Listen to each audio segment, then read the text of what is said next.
हमारे यहाँ पे दिल्ली होटल वाले हैं, इसका समोसा खाने के लिए हमारे दिल्ली होटल है राहुल गांधी कुठच्याही प्रकारचे राजनेता वाटत नाही. नारायण पत्रकार परिषद घेऊन म्हटलं आहे. असं आहे की सूर्याला थुकलं तर त्याच्या स्वतःच्याच तोंडावर थुका पडतो, एवढं लक्षात ठेवलं पाहिजे.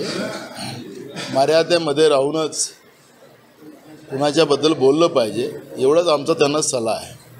उद्या रोहित केजरीवाल यांनी भ्रष्टाचार केला आहे याचं राहुल गांधी समर्थन करतात अशी टीका नारायण राणेंनी केली. मला असं वाटतं की त्या ज्या मंत्रिमंडळात आता आहे नरेंद्र मोदीच्या, त्यांच्या देशाच्या वित्तमंत्री अर्थमंत्री त्यांनीच सांगितलं की आमचे भ्रष्टाचारी लोकांसाठी दारं उघडे आहेत. आता भ्रष्टाचारामध्ये 70,000 कोटीचा अजित पवारांचा भ्रष्टाचार नरेंद्र मोदींनी काढला. महाराष्ट्रामध्ये त्यांना माहिती नसेल, देशाची माहिती कमी आहे त्यांना लोकसभेत आणि राज्यसभेत उत्तर देताना सगळ्यांनीच पाहिलं आहे. त्यांना उत्तर पण देता येत नाही, त्यांना काय ते समोरच्यानी काय प्रश्न विचारलं ते पण कळत नाही. त्याच्यामुळे त्यांना महाराष्ट्रातलंच सांगतो.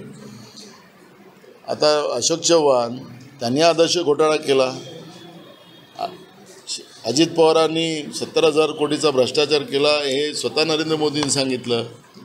तर भ्रष्टाचारी लोकांचं समर्थन कोण करत आहे आणि भ्रष्टाचारी कोण आहेत, तर निवडणूक बॉन्डच्या माध्यमातून हे स्पष्ट झालेलं आहे की एकीकडे गोमाता म्हणायचं आणि एकीकडे देशामध्ये सगळ्यात जास्त जगाच्या पाठीवर आमचा देश गोमांस निर्यात करण्याचा 10 वर्षामध्ये जो प्रयत्न झाला आणि या ज्या स्कटर्ड हाऊस आहेत, गायी कापल्या जातात, त्या कंपन्यांकडून भाजपनी निवडणूक फंड गोळा केला. तर पुलवामा घटनेच्या 2 आठवड्याच्या नंतर पाकिस्तानमधून BJPला फंडिंग येतो आहे.